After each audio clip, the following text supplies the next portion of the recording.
Za vaš sutrašnji meni kao glavno jelo predlažemo da pripremite file na naš način. Fileu odstranimo masne delove.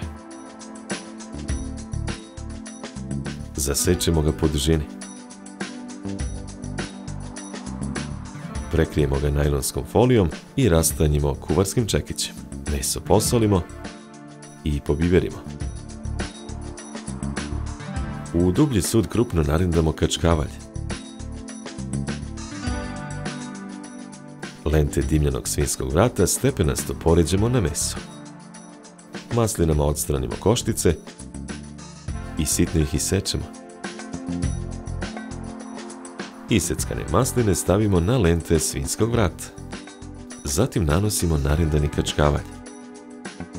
Krajeve filea rastanjimo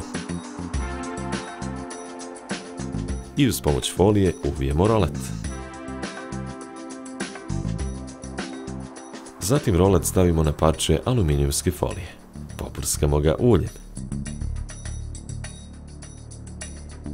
Rolat uvijemo u foliju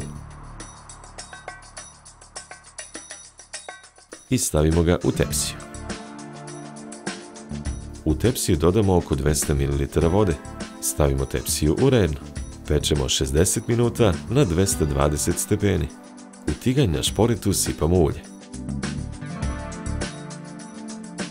Glavicu crnog luka sitno isečemo. Iseckani crni luk stavimo na zagrijano ulje da se isprži. Preostale lente svinjskog vrata isečemo na kocke. Dodamo ih u tiganj i promešamo. U tiganj sa proprženim svinjskim vratom dodamo šampinjone. Kuvane krompire iznječimo alatkom za pire i stavimo ih u dublji sud. Jaje polupamo, dodamo u sud. Dodamo 2 kašike brašna i promešamo. U tiganj sa proprženim šampinjonima dodamo vodu. U drugi tiganj na šporitu sipamo ulje. Od smesi sa krompirima kašikom oblikujemo krokete i stavimo ih da se isprže na zagrijanom ulju u tiganju na šporitu. Ispečeni file izvadimo iz tepsije i odstranimo foliju.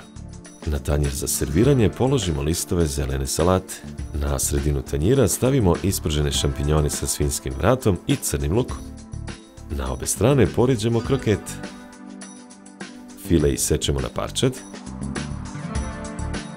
i stepenasto ih poređemo na tanjir. Jedan paradajz isečemo u formi cveta i ukrasimo tanjir. Dekorišemo kosim krugovima sveže krastavca. Za pripremu ovog jela nama je bilo potrebno 90 minuta. Dobar apetit!